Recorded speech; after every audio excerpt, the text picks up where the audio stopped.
오늘 하나님의 말씀 성경 본문은 사도행전 13장 26절에서 마지막 52절 말씀까지입니다. 계속 사도행전 이어서 하니까요. 여러분들께서 미리 몇 번 집에서 읽어오시면 훨씬 도움이 되겠네요. 오늘 본문을 중심으로 뻗어나가는 1차 선교 여행이라는 제목으로 말씀을 드리겠습니다.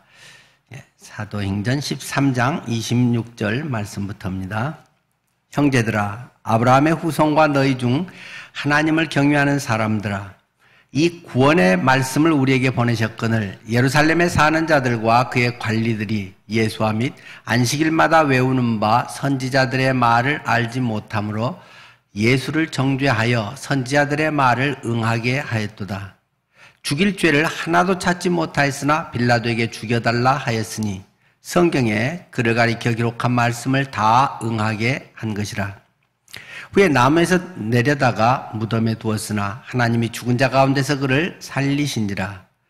갈릴리로부터 예루살렘에 함께 올라간 사람들에게 여러 날 보이셨으니 그들이 이제 백성 앞에서 그의 증인이라. 우리도 조상들에게 주신 약속을 너희에게 전파하노니 곧 하나님이 예수를 일으키사 우리 자녀들에게 이 약속을 이루게 하셨다 함이라. 시편 2째 편에 기록한 바와 같이 너는 내 아들이라 오늘 너를 낳았다 하셨고, 또 하나님께서 죽은 자 가운데서 그를 일으키사 다시 썩음을 당하지 않게 하실 것을 가르쳐 이르시되 내가 다윗의 거룩하고 미쁜 은사를 너희에게 주리라 하셨으며, 또 다른 시편에 일렀으되 주의 거룩한 자로 썩음을 당하지 않게 하시리라 하셨느니라. 다윗은 당시에 하나님의 뜻을 따라 섬기다가 잠들어 그의 조상들과 함께 묻혀 썩음을 당하였으되 하나님께서 살리신 이는 썩음을 당하지 아니하였나니. 그러므로 형제들아, 너희가 알 것은 이 사람을 힘입어 죄 사함을 너희에게 전하는 이것이며, 또 모세의 율법으로 너희가 의롭다 하심을 얻지 못하던 모든 일에도 이 사람을 힘입어 믿는 자마다 의롭다 하심을 얻는 이것이라. 그런즉 너희는 선지자들을 통하여 말씀하신 것이 너희에게 미칠까 삼가라. 일렀으되 보라, 멸시하는 사람들아, 너희는 놀라고 멸망하라. 내가 너희 때에 당하여 한 일을 행할 것이니 사람이 너희에게 일러줄지라도 도무지 믿지 못할 일이라 하였느니라 하니라. 그들이 나갈새 사람들이 청하되 다음 안식일에도 이 말씀을 하라 하더라. 회당의 모임이 끝난 후에 유대인과 유대교에 입교한 경건한 사람들이 많이 바울과 바나바를 따르니 두 사도가 더불어 말하고 항상 하나님의 은혜 가운데 있으라 권하니라.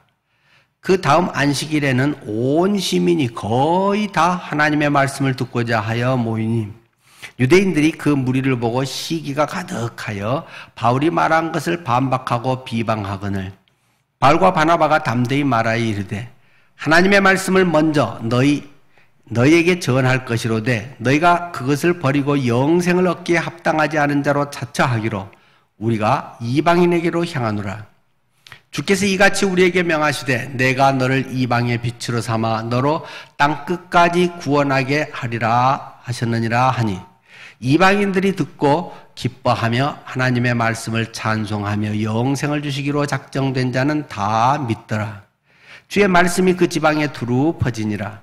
이에 유대인들이 경건한 귀부인들과 그 시인의 유력자들을 선동하여 바울과 바나바를 박해하게 하여 그 지역에서 쫓아내니 두 사람이 그들을 향하여 발에 티끌을 떨어버리고 이고니온으로 가더거늘 제자들은 기쁨과 성령이 충만하더라. 아멘.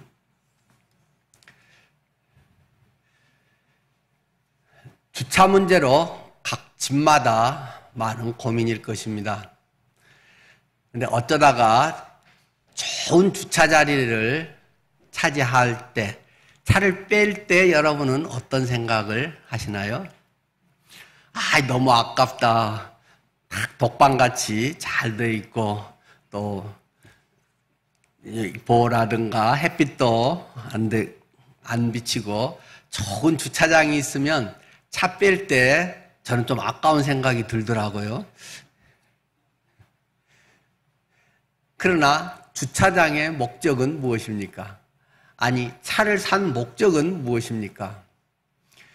제가 5억짜리 페러리를 사가지고 최고 좋은 주차장 자리에 딱 모셔놓고 1년 내 타지 않는다면 그 차는 무슨 소용이 있겠습니까?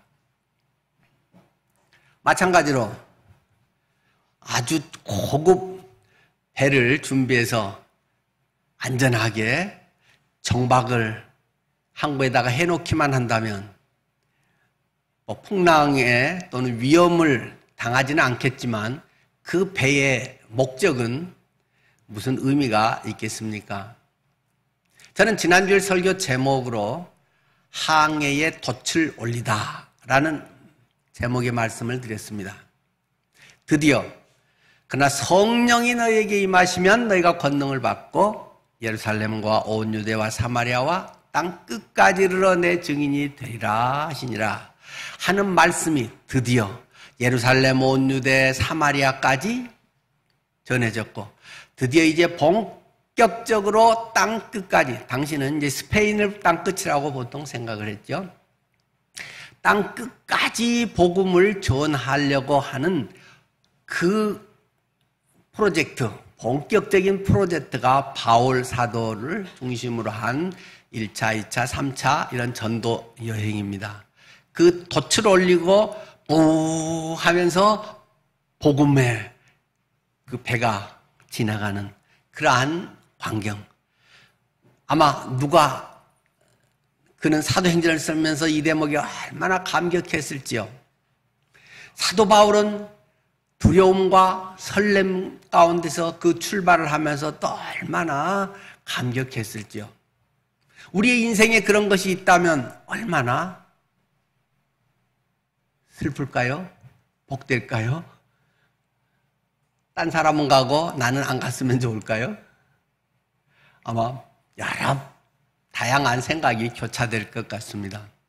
사도행전은 그것이 얼마나 귀한 일인가, 얼마나 가치 있는 것인지 그것을 낱낱이 때로는 뭐 몰라도 될 것 같은 것까지도 적어 놓으면서 사도행전은 우리에게 전해주고 있다는 것입니다. 드디어 제1차 전도 여행을 출발했잖아요. 최초의 이방인 교회, 안디옥 교회에서 두 사람 바나바와 바울을 선택을 해서 세계 선교를 잘 감당해 주시오. 우리가 뒤를 잘 지원하겠습니다. 이런 이제 마음과 기도로 출발을 해서 항구 도시 실루기아로 가게 되고 거기에서 당시 많은 그 영향력과 중심이 됐던 키프로스, 구브로 섬에 가게 되잖아요. 이 바나바의 고향이었던 키프로스, 거기에서 살람이라고 하는 곳에서 전하고 또 바보라고 하는 곳에 전하고, 그래서 총독이 예수님을 믿고 기적적인 일들이 경험되고 바예수가 맹인이 되기도 하고, 그런 가운데서 드디어 한 동역자 만나서 바울의 조카였던 마가 요한, 그와 함께 이제 터키, 튀르키예 그 버가라고 하는 지역으로 떠난 이야기를 했습니다. 지금 안탈리아라고 하는 그 유명한 관광지, 이 버가라고 하는 곳에 가서 뭐 준비하고 여러 하는 일들이 아마 너무 힘들었기 때문에 마가 요한은 평소에 좀 유복하게 잘 살고 괜찮은 이런 대접받으며 살았는데 그 생활이 아마 너무 적응이 안 됐고 또 여러 가지의 고민도 있었던지 그는 그냥 대책 없이 가겠다고 하고 가버리고 말았다는 것입니다. 모처럼 팀이 이루어져서 계획을 짜고 잘 준비했는데 늘 우리의 계획과 달리 하나님은 그런 것이 가끔 어그러지게 되는 것을 용납할 때가 있는 걸 봅니다. 바나바와 바울은 다시 그러나 포기하지 않고 거기에서 버가에서 복음을 전하고 드디어 비시디아 안디옥이라고 하는 곳으로 가서 복음을 전하고 있습니다. 지난주 설교 내용의 후반부에서 이 비시디아 안디옥이라고 하는 곳에서의 했던 설교 내용이 오늘 본문에 그대로 이어지고 있습니다. 앞에 13장 16절부터 이어지고 있는 그 내용, 비시디아 안디옥 회당에서 사도 바울이 한 설교가 제가 읽었던 오늘 본문의 내용이 되겠죠. 그들에게, 이 유대인들에게, 구약 성경에 능통한 그들에게 사도 바울은 이야기를 하죠. 그런데 27절에 보면 예루살렘에 사는 자들과 그들 관리들이 예수와 및 안식일마다 외우는 바 선지자들의 말을 알지 못하므로 예수를 정죄하여 선지자들의 말을 응하게 하였도다. 이런 이야기를 지금 꺼내고 있습니다. 우리가 한 세 가지 정도로 오늘 말씀을 드리려는데요. 첫 번째는 하나님은 약속을 이루시는 분이심을 깨달으라는 것입니다. 내가 믿는 하나님은 어떤 분인가?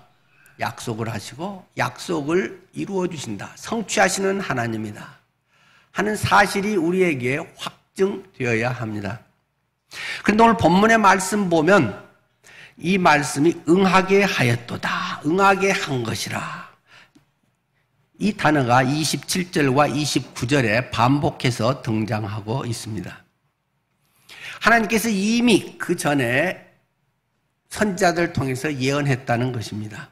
그것이 이루어진 것이다. 그런데 유대인들이 지금 예수님 시대에 예수님을 영접해야 될 그 사람들이 안식일마다 외우는 바 선지자의 말, 그러니까 뭐 구약의 이제 선지서들이든지 또 하나님의 말씀들을 외우고 잘 알고 퀴즈대회에서 1등도 하고 뭐 이런 것들을 잘 하는데 알지 못함으로 그게 뭔 말인지 진짜 그 본래 정신은 알지 못하고 이론과 껍데기와 습관과 종교적 예식과 이런 외적인 것에 빠져 있었기 때문에 구약의 쭉 선지자들이 말한 것의 핵심인 예수를 오히려 너희들이 죄인이라고 정죄해서 못 박아 죽여버렸다.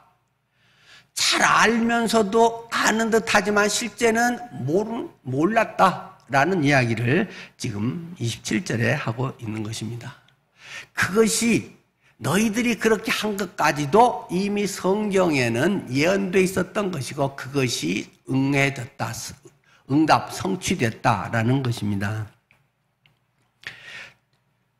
그러면서 예수님에게서 죽일 죄를 하나도 찾지 못했지만 빌라도에게 죽이소서, 죽여야 됩니다. 죽여달라고 하였으니 성경에 그를 가리켜 기록한 말씀을 다 응하게 한 것이라.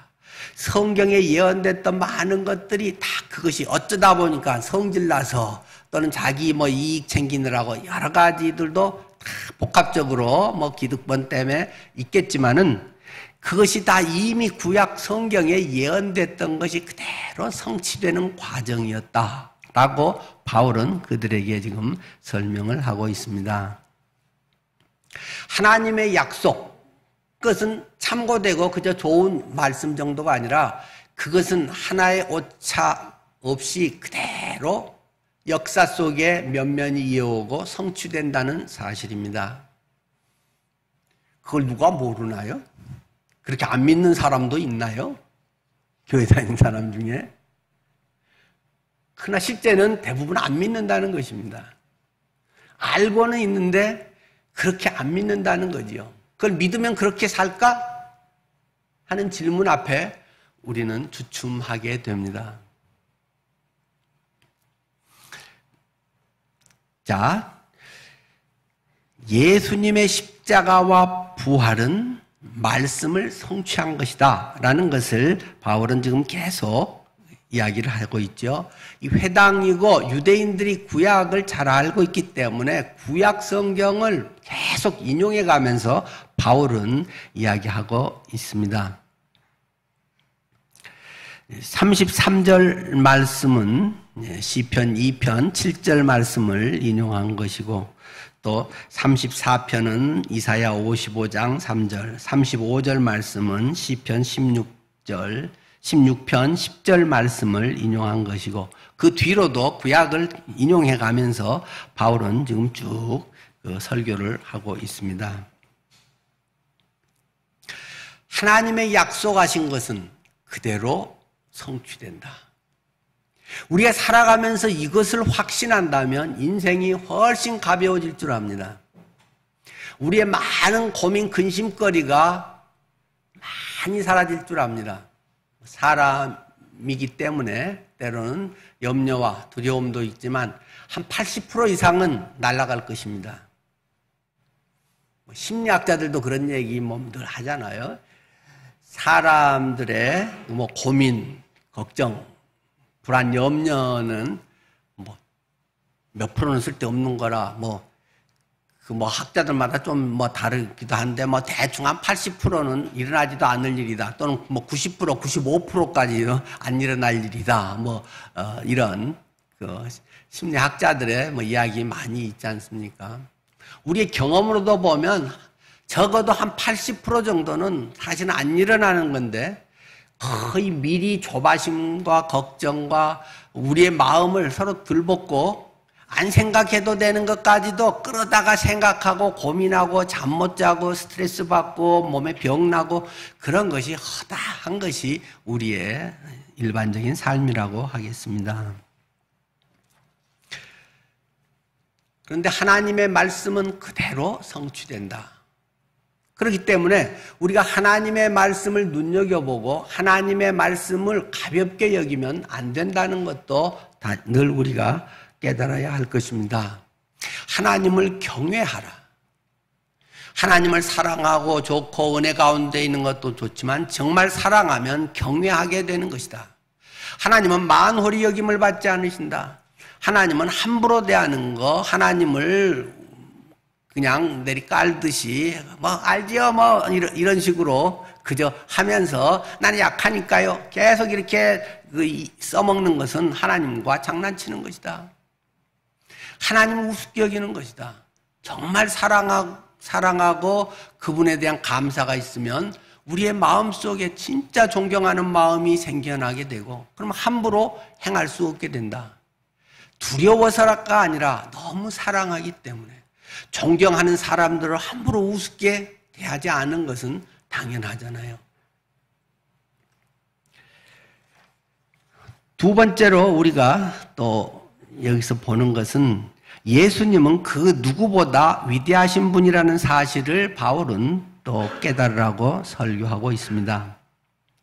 그러면서 두 가지 비유로 예를 들어서 설명합니다. 한 사람은 이스라엘 백성들이 가장 대단하다고 생긴 최고의 왕의 대표인 다윗. 또 한 사람은 그들의 거의 율법이나 모든 것에서의 기반을 세운 시조처럼 그런 모세. 두 사람의 이야기를 비유를 들어서 설명을 하고 있습니다. 36절이죠. 다윗은 당시에 하나님의 뜻을 따라 섬기다가 잠들어 그 조상들과 함께 묻혀 썩음을 당하였으되 하나님께서 살리신 이는 썩음을 당하지 아니하였나니.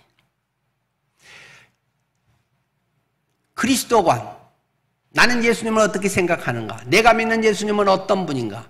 각자마다 다 다를 것입니다. 나는 정말 예수님을 어떻다고 믿는가? 오늘 본문에서처럼 그렇게 위대한 왕이라고 하는 다윗.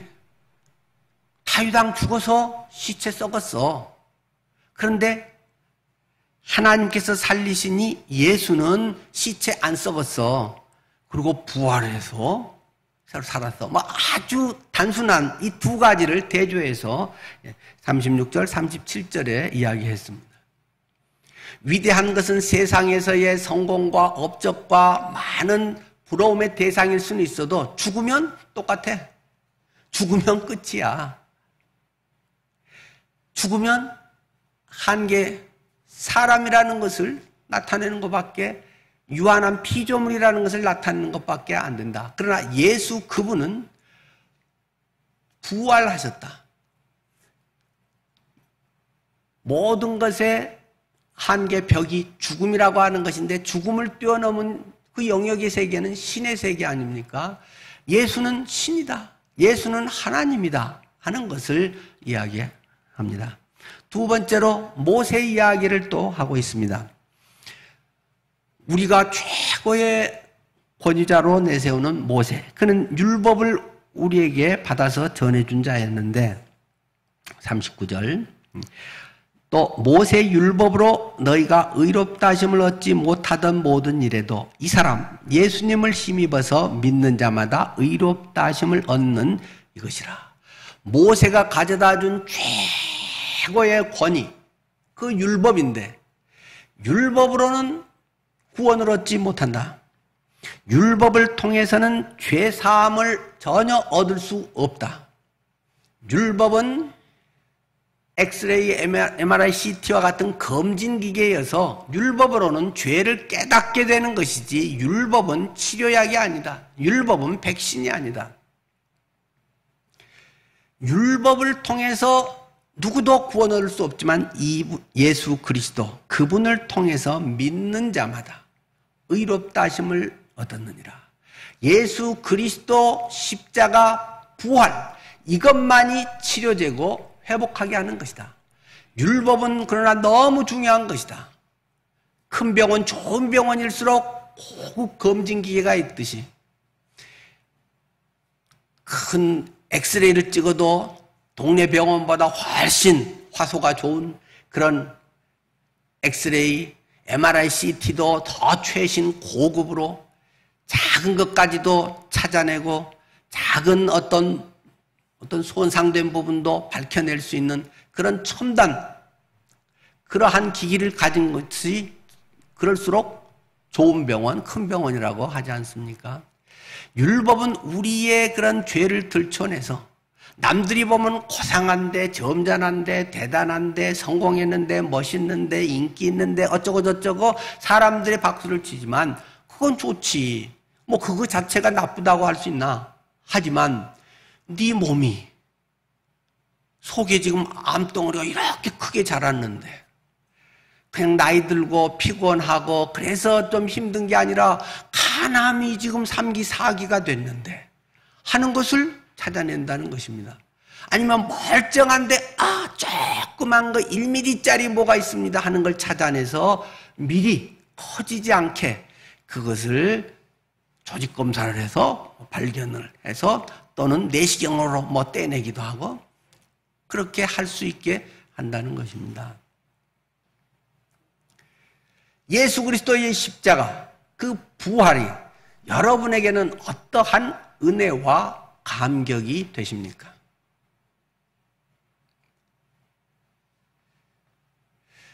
복음이라고 하는 건 아주 간단합니다. 5분이면 다 알고 5분 아니면 1분이라도 다 아는 것입니다. 우리는 복음을 받아들이고 구원받을 수 있게 이미 충분한 지식들을 가지고 있습니다.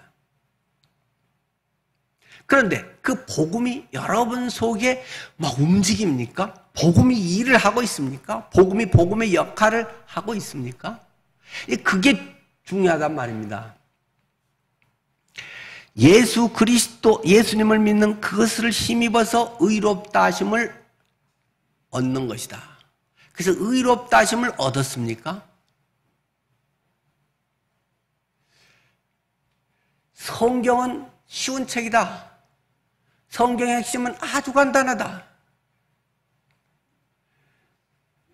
그 5분도 안 되는 거 그거 이야기하려고 구약에 뭐고 바울 사도에 뭐 이런 것도 엄청 이야기를 하지만 결국 핵심은 아주 간단한 것이다. 그런데 복음은 생명이어서 복음은 철학도 아니고 가치관도 아니고 개념도 아니고 종교 이론도 아니고 복음은 생명이어서 이 복음이 전해지고 복음을 듣는 사람을 가슴을 벌떡거리게 한다는 것입니다. 설레게 한다는 것입니다.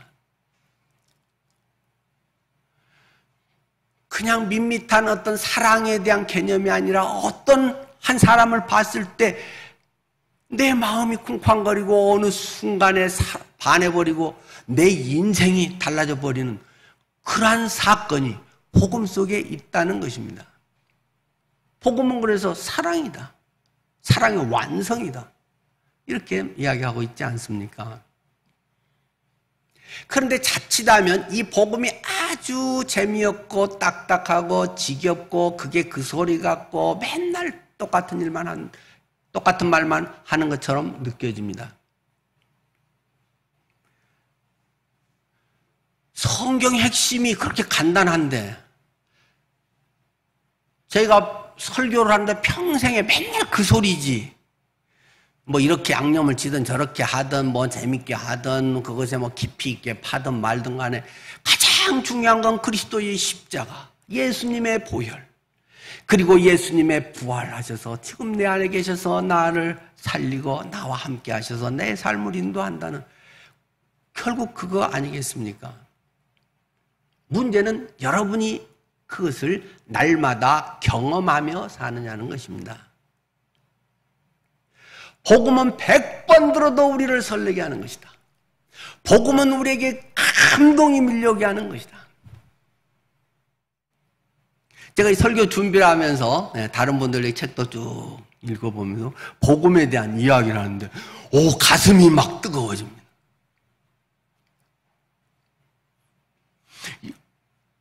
새로운 내용 하나도 없습니다.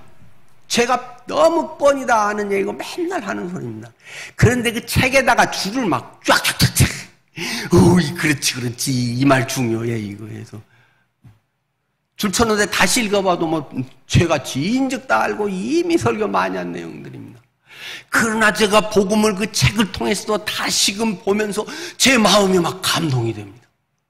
가슴에 설렘이 있습니다. 맞아.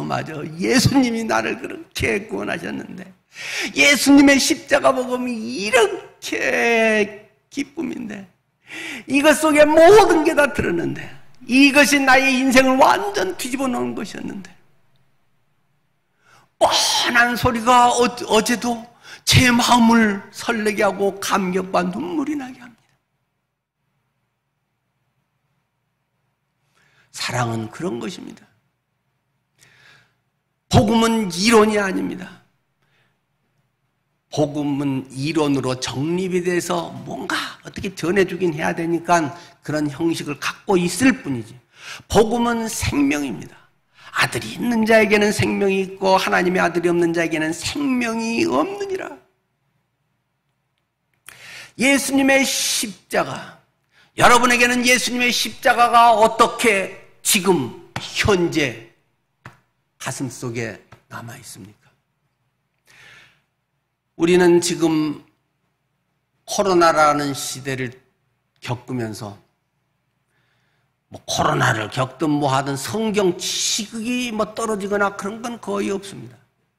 우리는 웬만큼 머리가 좋기 때문에 뭐 전에 했던 성경 공부가 뭐 조금 뭐 지명 이런 게 떨어진다고 뭐 할 수는 있어도 그걸 뭐 까먹나요? 거의 안 까먹습니다. 성경 1년 안 읽어도 거의 안 까먹습니다. 이제 워낙 안 읽었던 사람은 할 수 없겠지만은 전에 성경 공부 좀 하고 웬만큼 했던 몇 년 성경 안 읽어도 별로 잊어먹지 않습니다. 얼마든지 말빨로 때울 수 있습니다. 그런데 중요한 건 이거더란 말입니다.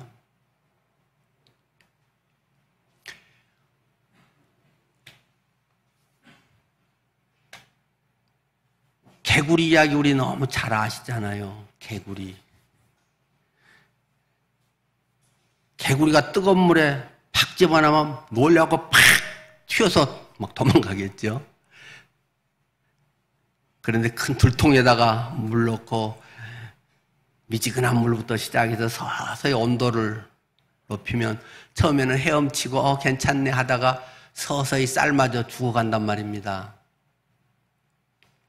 저는 이 코로나 시대를 거치면서 우리가 지금 그렇게 돼가고 있는 게 아닌가. 많은 사람들이 그렇게 이미 되어버렸다. 죽어가는데도 죽어가는지를 모른다.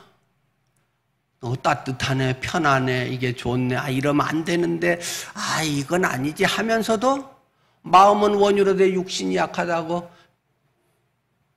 새로 할 의도도 별로 안 갖고 모험이나 손해나 희생이나 이런 것보다는 있는 것에 대해서 안주하려는 우리의 습성이 뭐 여러 이유가 있겠지만은 우리 속에 많이 배어버린단 말입니다. 스데반 순교에 뜨거운 물이 확 부어져서 스데반이 그렇게 돌에 맞아 죽은 거 보고는 아 뜨거 하고는 그 핏박이 눈에 확 보이게 나타나니까는 사방으로 탁 물이 튕겨나가듯이 사방으로 튀어나가서 순교를 하고 복음을 전했는데 여건이 제법 괜찮으니까 대체할 것들이 있으니까 뭐 이거 안 하면 저걸로도 하지 뭐. 지금 안 보면 이따가 영상 보면 되지 뭐. 우리 교회 아니면 뭐 딴 교회 거 보면 되지 뭐. 뭐 얼마든지 요즘은 대체할 수 있는 것들이 많기 때문에 내 삶에 내 할 게 우선이 되어버립니다. 아 이거 끝내고 하지 뭐. 편의주의로 흐릅니다. 아 이건 아닌데 하면서도 아유 갈라니까 귀찮고 애들 챙기려니까 신경 쓰이고 이거 하면 찍고 저거 하고 아이 피곤해네 뭐 옷은 못 입지 화장은 어떻게 하지 뭐 오만 가지 돈 들고 시간 들고 귀찮아집니다.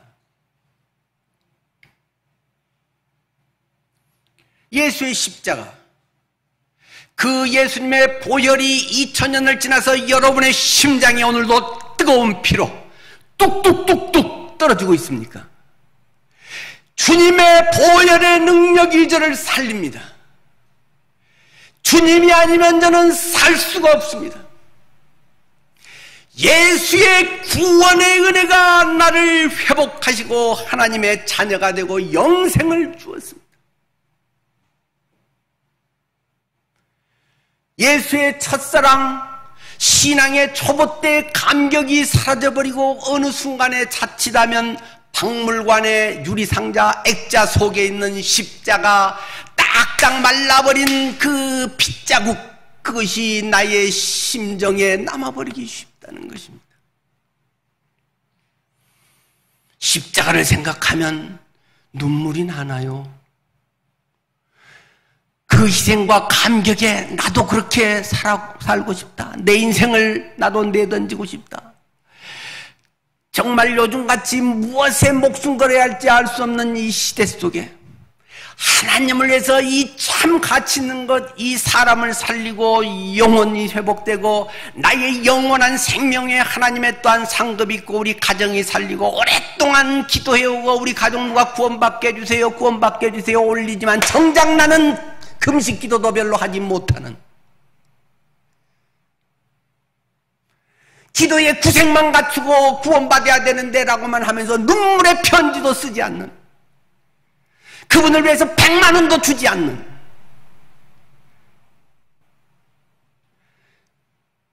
개념의 그리스도, 추억의 그리스도,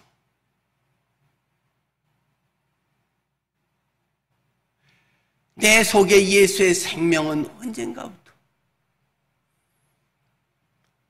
이론화되고 부활조차도 부활하셨어 나와 함께 주님 그러면서도 100만 원, 1000만 원 생기는 것은 그렇게도 기뻐하는데 주님의 생명으로 영혼들에 대한 갈급함과 그들을 향한 내 마음은 1000만 원 생긴 것보다도 별로 감격이 없는 그런 우리들의 모습.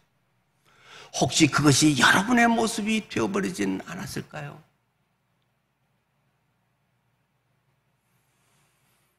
강같이 흐르는 보혈, 지금도 흐르는 그 피, 이것이 없는 신앙생활은 식물 인간 신앙생활이 되고 있는지 모릅니다. 그럴수록 합리적이 됩니다. 그럴수록 이 말을 잘하게 됩니다. 논리성이 강해집니다. 사랑은 논리를 뛰어넘는 것입니다. 인간적으로 봐도 부모는 바보들 아닙니까? 부모는 이 계산이 안 되는 사람들입니다. 자식들에게 뭐 돈 주면서 그걸 다 장부에 평생 걸 기록해 놓은 분이 있습니까?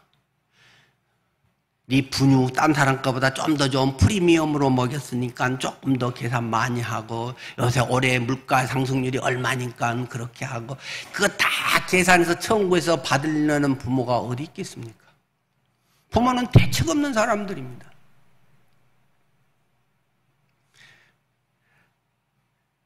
자녀들 결혼하고 가려고 하면 야 이것도 가져가라 저것도 가져가라 뭐 이거 싸줄게 하면 아이 귀찮아요. 냉장고 다 차가지고 뭐 넣을 데도 없어요. 아이고 더 싸게 살 때 많아요. 더 좋은 것이 많아요. 뭐 이렇게 하면서 안 가져가려고도 하는데 부모는 바보들입니다. 사정하지, 아이 먹어봐 맛있어 이거 좋아 아이고 엄마가 정성껏 이렇게 해서 또 해놨는데 그래도 가져가 차에 실으면 되잖아. 사정을 하면서 부모는 준단 말입니다. 왜 그런 바보짓을 합니까? 그거 어떻게 논리적으로 해석이 되겠습니까? 아프다는 말 하나만 들어도 밤새 잠을 못 자고 뒤척이면서 기도를 합니다. 본인도 기도 잘 안 하는데도 부모는 기도하면서 애쓰면서 어떻게 할까 여기저기 알아보고 난리를 치고 입원비를 먼저 마련하려고 난리를 칩니다. 사랑은 그런 거 아닙니까? 예수님의 십자가 사랑, 예수님의 부활의 권능, 교리가 아닙니다. 사랑입니다. 그냥 생명입니다. 그런데 이 사랑을 말로 다 풀어버린단 말입니다. 사랑이 그냥 죽은 사랑의 가슴은 냉랭한데 사랑이라고 이야기를 합니다.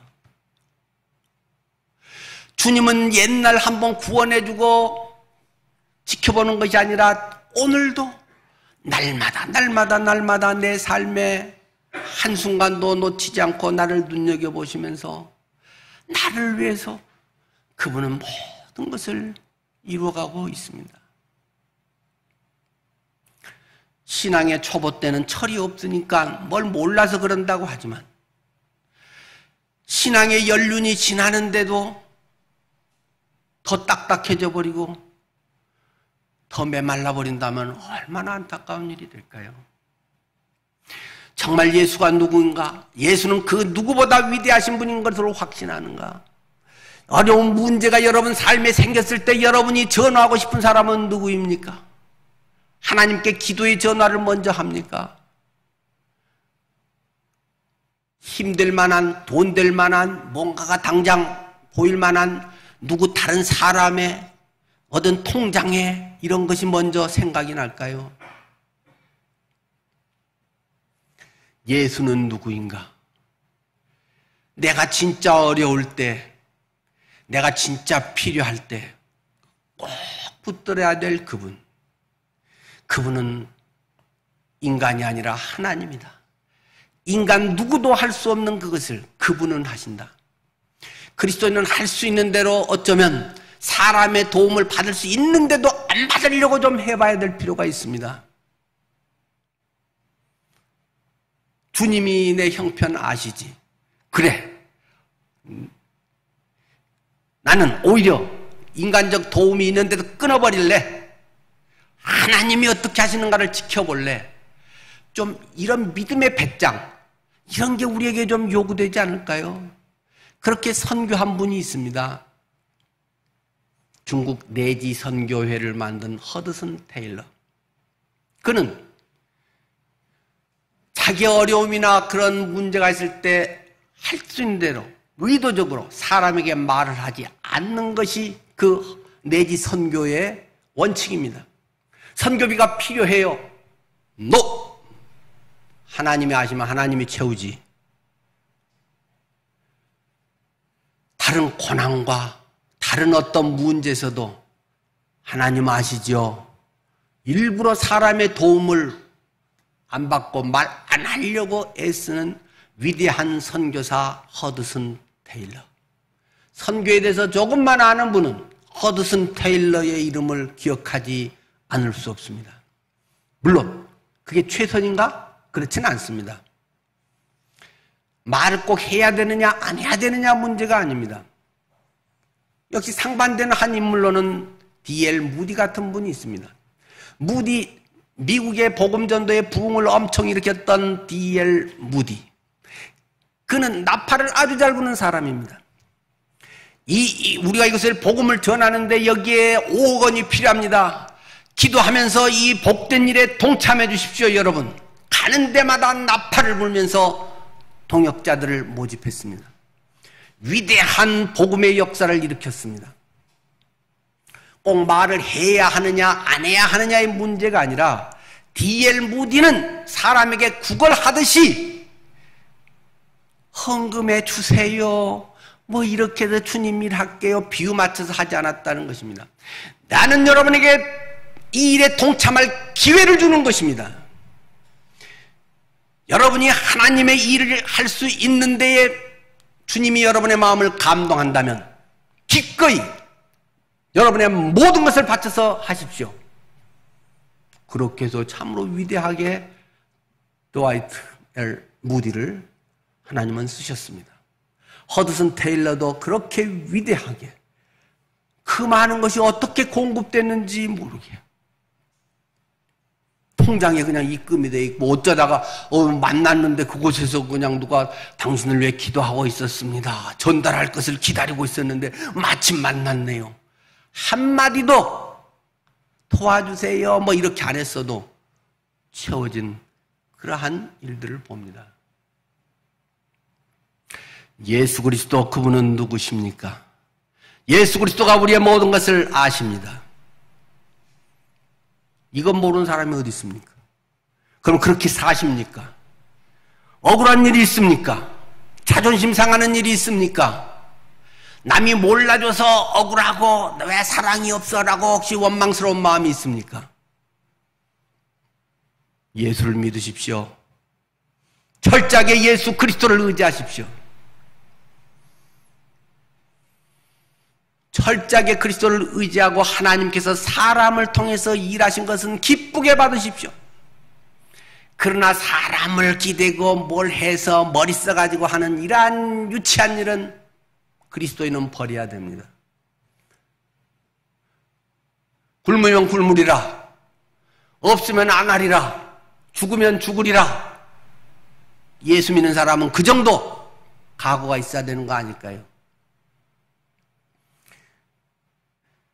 내가 하나님을 기쁘시게 하랴 사람을 기쁘게 하랴.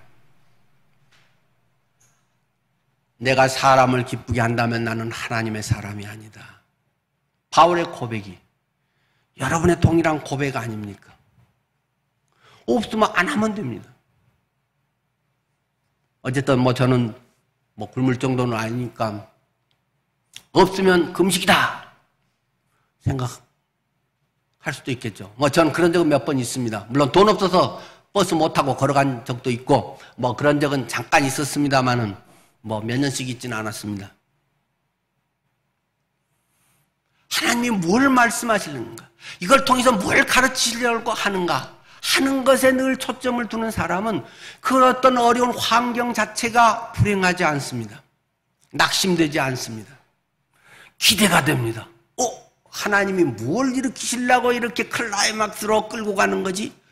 기대가 됩니다. 역시 하나님은 실망시키지 않습니다. 하나님은 놀랍게 내가 함께 한다는 걸 보여주셨습니다. 수많은 믿음의 사람들의 간증입니다. 누구도 사람을 의지하지 마십시오. 하나님을 의지하면 하나님께서 사람을 연결하시고 사람을 통해서 일하십니다. 물론 사람에게도 참으로 감사해야 되지요. 그러나 사람을 먼저 정하고 떠올려 놓고 그 다음에 하나님 도와주세요, 그런 거 하지 마십시오. 그런 거 그건 믿음도 아니잖아요. 예수 그리스도, 그분이 여러분의 진짜 주인이 되기를 축원합니다. 마지막엔 이 선지자들의 경고한 심판이 우리에게 성취되지 않게 하라는 것입니다. 바울은 참 이렇게 복음 전하고 또 초치는 얘기를 하는지 모르겠어요. 40절 41절에도 보면 그런즉 너희는 선지자들 통하여 말씀하신 것이 너희에게 미칠까 삼가라. 일렀으되 보라 멸시하는 사람들아 너희는 놀라고 멸망하라. 니들 망할 것이다, 망해버려라. 이 멸시하는 사람들아 하면서 바울은 이렇게 이야기를 합니다. 어떻게 말을 이렇게 안 이쁘게 하나 모르겠어요? 저도 자꾸 닮아가나.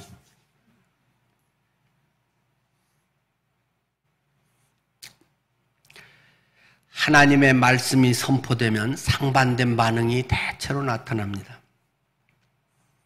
근데 참 고맙게 앞에 딱 보면 42절 그들이 나갈 때 사람들이 청하여 다음 안식에도 이 말씀을 해주세요 하고 회당의 모임이 끝난 후에 뒤에 이제 설교 끝나고 막 뒤에서 악수하고 막 그러는데 유대인과 유대인에 입교한 경건한 사람들이 많이 바울과 바나바를 따르니 두 사도가 더불어 말하고 항상 하나님의 은혜 가운데 있으라 권하니라. 지금 생판 처음 본 사람들인데 복음을 전했더니 은혜 받았습니다. 아 맞아요, 복음이 내 속에 복음이 죽어버려서 내가 식물인간처럼 논리와 이론과 기가 막힌 계산기 두드리는 것만 남았네요.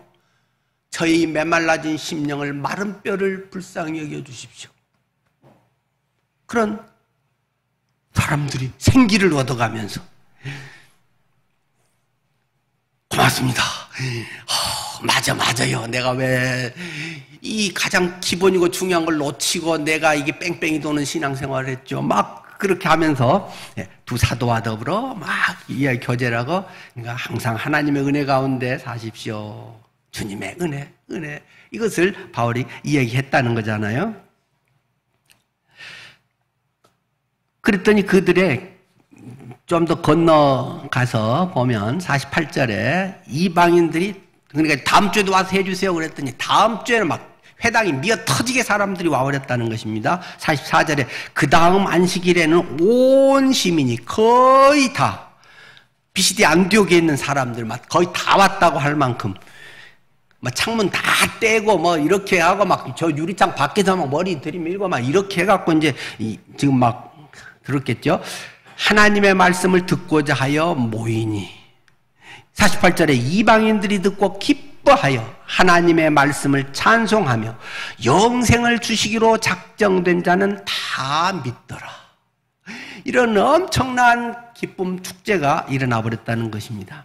한편 45절 말씀에는 이것을 기록하고 있습니다. 유대인들이 그 무리를 보고 시기가 가득하여 바울이 말한 것을 반박하고 비방하거늘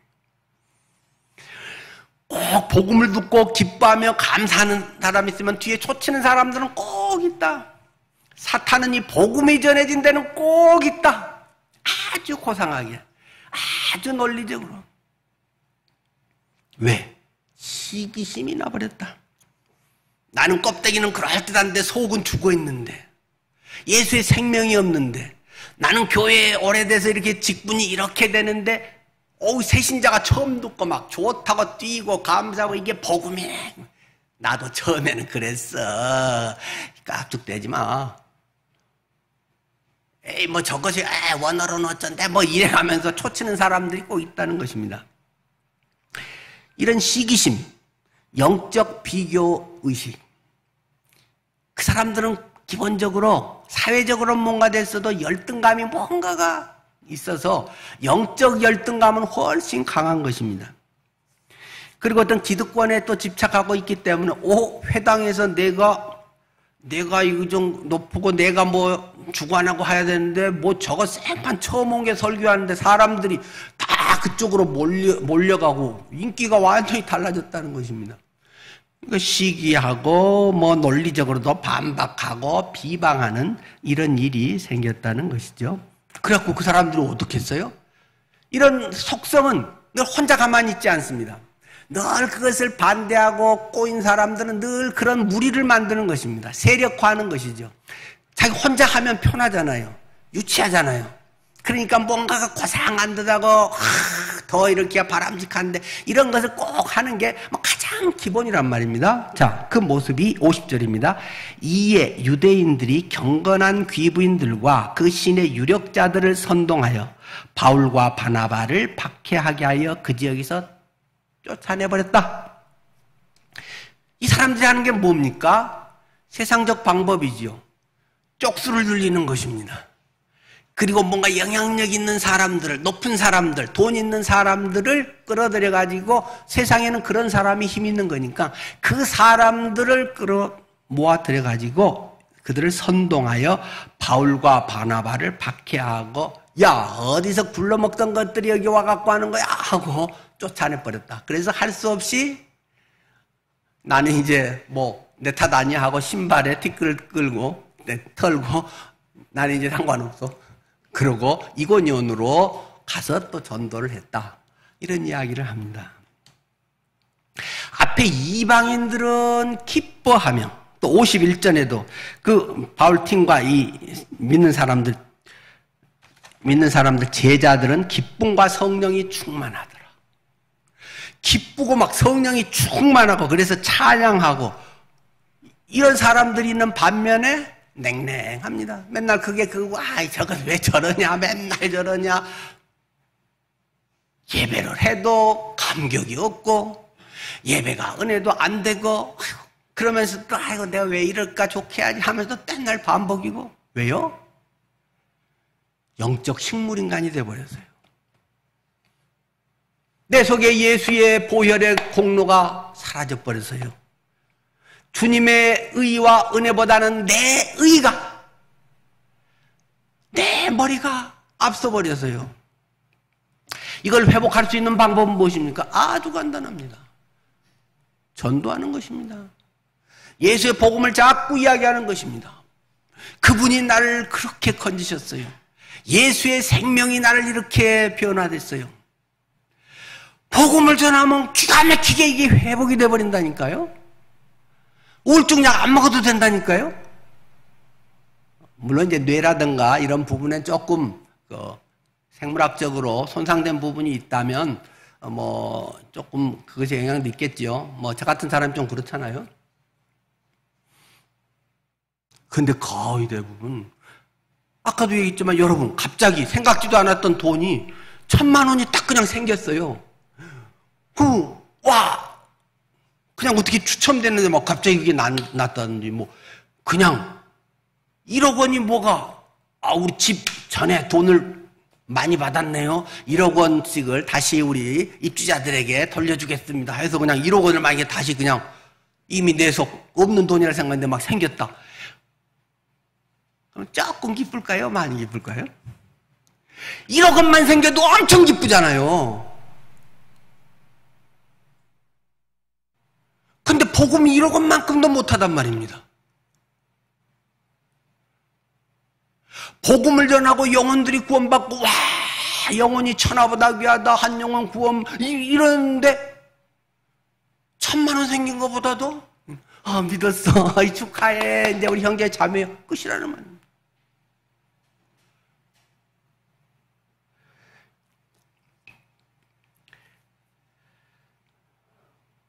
기쁨을 잃었습니까? 여러 가지가 좀 더 있지만 가장 핵심은 복음을 전하지 않기 때문입니다. 첫째, 내 안에 복음이 살아있지 않고 그래서 전하는 것이 두렵습니다. 겁납니다.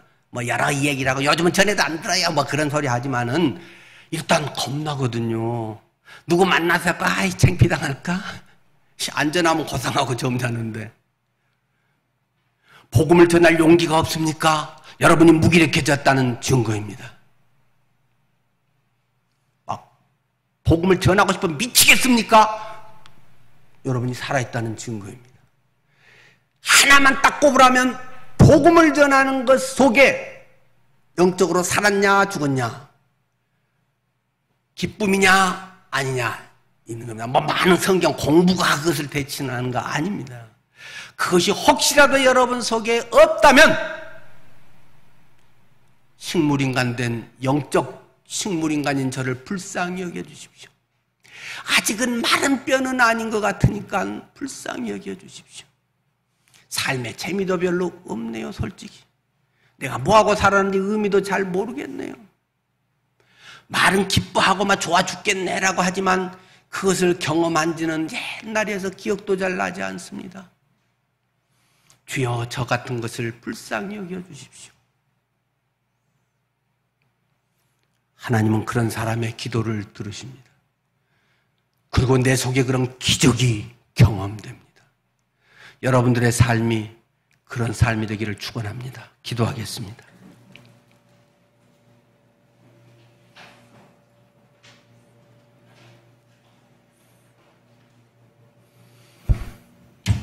복음을 잘 전하든 못 전하든 복음이 전해지는 것에는 능력이 있고 기쁨이 있습니다. 복음을 들어도 맨날 그 소리에서 반복됐다면 물론 전한 사람도 조금 문제가 있겠지만 내 안에 병이 심해졌다는 증거입니다. 복음을 전하고 싶은 의욕, 마음조차 별로 없다면 나는 지금 영적 중병에 들어있는 것입니다. 정직해야 됩니다. 하나님의 말씀 앞에 엑스레이를 찍어 보십시오. 대충 신앙생활하지 마십시오.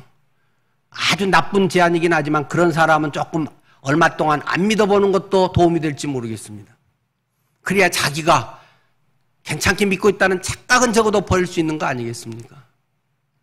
그러나 그런 일이 없이 주님의 은혜 앞에 달려가서 기꺼이 주님 제가 여기 왔습니다. 옛날에 그 기쁨과 감격, 예수만으로도 그 좋았던 것들이 다시금 내 인생에 더 성숙된 모습으로 표현되면 너무 좋겠습니다. 살면서 뭐 얼마나 그렇게 보람되고 감격되고 막 좋아 죽겠는 게 얼마나 무엇이 있습니까? 영혼 살리는 것보다 더 하는 게 있을까요? 여러분의 삶에 주님의 그 은총이 있기를 축원합니다. 하나님 꼭 우리의 복음으로 영원히 사는 은혜를 베풀어 주십시오. 예수님 이름으로 기도드립니다.